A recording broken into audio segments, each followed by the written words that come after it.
Mais c'est le mois de la fin de la guerre. Mais bizarrement, c'est aussi le mois où Dieu tabasse l'Égypte.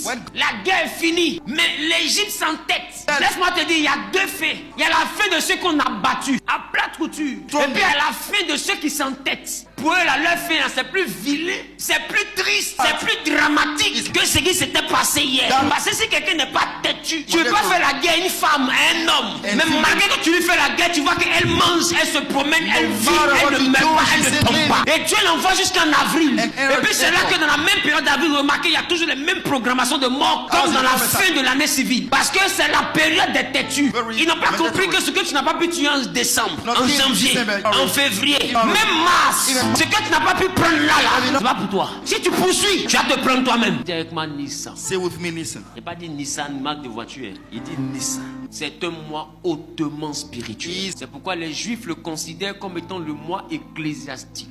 Et qui parle d'ecclésiastique parle de ce qui est relatif à Dieu. En réalité, ils auraient eu envie de dire le mois divin. Parce que c'est le mois qui n'est pas sorti de l'étude astrologique ou bien de la connaissance d'un peuple ou d'un homme. C'est le mois qui a été instauré par Dieu lui-même. Il dit ce mois est le commencement. Ça veut dire que ce mois est le commencement. Mais est-ce que tu sais que pour qu'il y ait le commencement dans la vie de quelqu'un qui est déjà né, normalement quand tu viens au monde, c'est ton commencement. Mais quand quelqu'un est déjà né et puis Dieu lui dit ce mois est le commencement, c'est une façon de dire que la première saison qu'il a vécue là vient de prendre fin. Et puis il y a un commencement.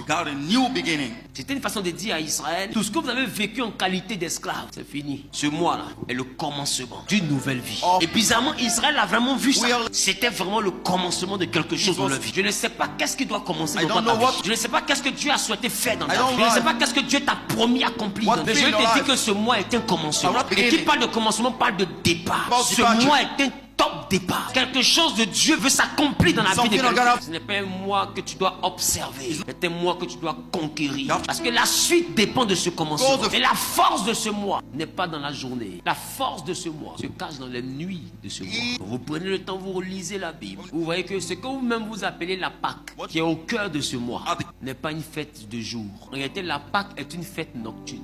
C'est pourquoi vous allez remarquer que Jésus avait mangé la Pâque avec ses disciples durant la nuit. Parce que la Pâque était un repas nocturne. La Bible c'était un repas entre les deux soirs. Et vous allez voir que jusqu'à ce que le matin arrive, Jésus était déjà capturé. Tout s'est passé la nuit. Et l'Égypte est tombée la nuit. C'est la nuit que Dieu a fait le travail. Le matin, Israël sortait. La force de ce mois n'est pas la journée. La force de ce mois est dans la conquête de la nuit. Et tout le monde ne peut pas conquérir la nuit d'avril de Nissan. C'est durant cette nuit-là, durant les nuits de Nissan, que Jésus a dit à Pierre, Jean et Jacques, venez prier avec moi. Ils n'ont pas pu prier une heure. Il dit, vous n'avez pas pu prier une seule heure. Une seule heure. Et c'est durant cette période-là que